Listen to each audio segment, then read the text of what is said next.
Anyway, it's almost too much for me to comprehend. From where I started, raised in obscurity, in a little small farm community, and now to be here today is pretty awesome for me. So anyway, that's just a little bit about my story. My story is probably more intriguing for me than it is for you, but I wanted to hear it again, so I thought I would just, bore you with it.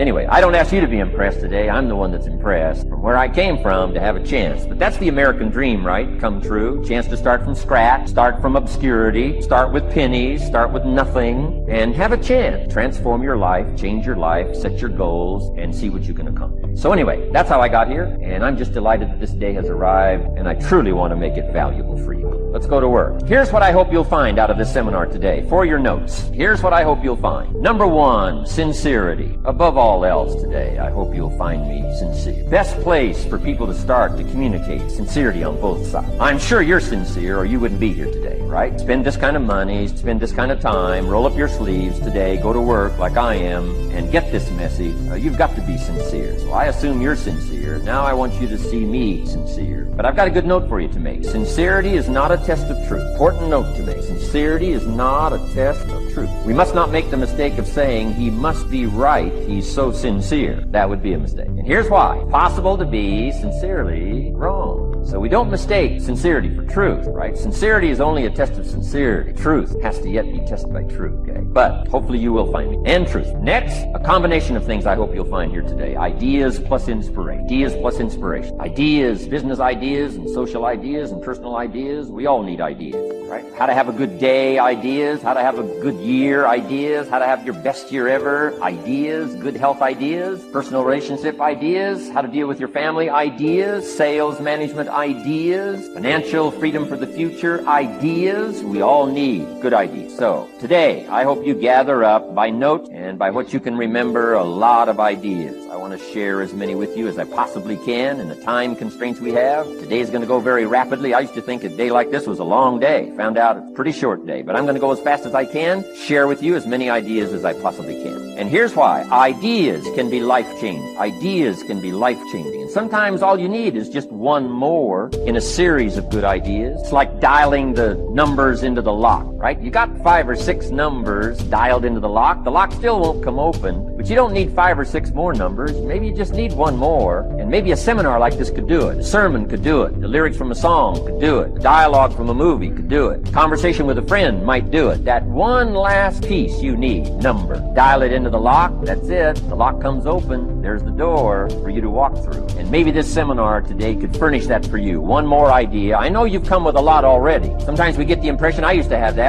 I only had this much going for me and I needed this much. Usually not true. And I'm sure not true of this audience where I find you today. As well dressed as you look today. As fine as you are sitting here today. It isn't that, you've got this much going for you and you need this much. I would assume you've got this much going for you and maybe all you need is just a few more thoughts, ideas, to furnish you some ways and means, turn your life into the dream you wanted. So, ideas. The seminar's going to be loaded with ideas. I want you to take good notes. But here's what else I hope you'll find here today, and that is inspiration. And who knows the mystery of inspiration? Why some people are inspired and some are not? You were inspired to get here. Some were not. Who knows the mystery of that? I don't know. A friend of mine, he's a urologist now, used to play a lineman for Ohio State University. He said, Les, let me give you a free rectal. I said, no, buddy, you're too motivated. Hope we don't roll like that, huh? My goal before leaving the planet is to reduce the number of kids that are impacted by autism, to find a cure for autism, to work to raise money and to raise awareness, to eradicate it from the planet before I leave here. What's your goal? What's your dream? What is it you want to do with your life? Dr. Joelle Martin said something that I love. She said, what would the world be like if everybody lived their dream? Here's what I found about life. It's not as complicated as I used to make it. I think that life is about dreams and stories. Everything that exists, the world at one time was barren, but everything that exists, hotels, planes, they weren't here. Everything that we see every day, computers, all of the things that we see, someone had a dream. Someone had a dream of a person standing on stage and their voice being amplified so they don't have to scream and yell and could be heard by thousands. Someone had that dream of how to transport us from one place to the other quickly and safely. The clothes you have on, where you're now seated, all came out of somebody's dream. dream the world's greatest achievement? What is your dream? I said that you have something special. I didn't say that just to be kind. I said it because it's true. You are God's chosen vessel. You were chosen. 1 out of 400 million sperm. You have something in you that when you were chosen, when you showed up, there's something in you that if you don't do it, all of us will suffer. Repeat after me, please. Live full, die empty. Let's say it again. Live full, die empty. Dr. Howard Thurman, one of the mentors of Dr. Martin Luther King Jr.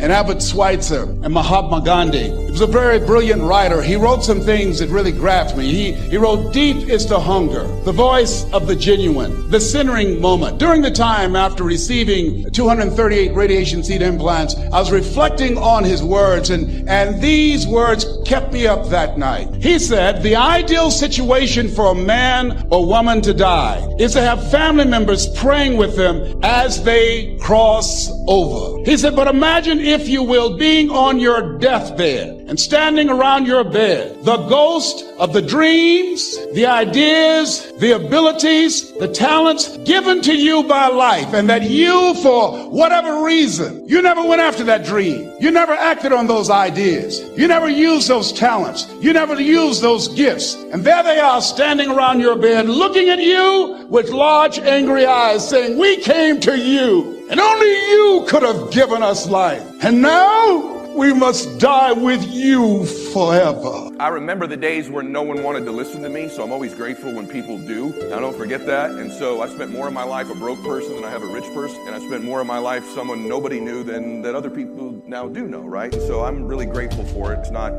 something that I take lightly. I don't take your time lightly either. So I have a huge ambition here, which is I'd like this next hour to help change your life. So I've set the bar high.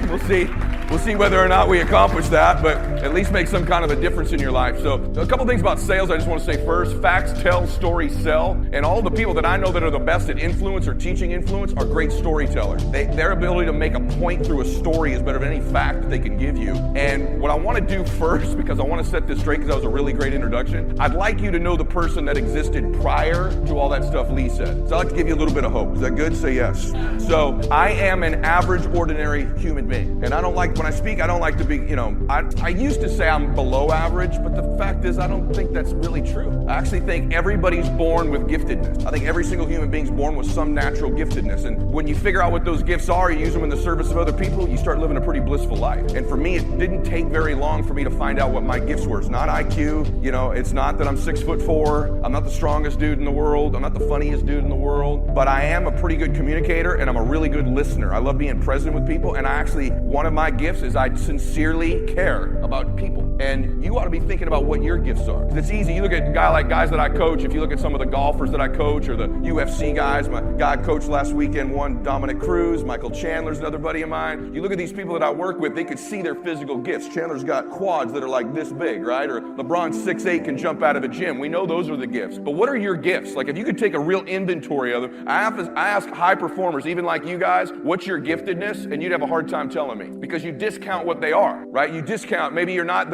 like for me, we just did an IQ test in my family. I was 4th out of 4 people in my own house, right? That's a true deal. Not that I'm dumb, just I don't have a high IQ. I've been able to identify what my gifts are. I can transfer energy to people. I will outwork your ass, right? I'm intent. Those are gifts. And when you start to leverage your gifts, it doesn't feel like work anymore. So I always had these gifts that were mine. You've got yours. If you'll take an inventory of what they are, you'll be a more wealthy, productive person. I've been able to build a significant 9-figure net worth in my life. I've been able to coach some of the top athletes, entertainers, politicians on the planet, and I'm a goober. So I want you to think, if a goober dude like me can end up doing that stuff, what could you accomplish? I have to say this first. No matter what you hear me say, no matter how I tell my story, no matter what piece of information I lay out in front of you, please tag that with cause of God. You got to understand that about me. Look, sometimes when I'm talking and I'm sharing, it sounds like I'm talking about myself. But behind every sentence, I want you to say, cause of God, because I get it. This brother Ricky Lewis, who is a dear friend of mine,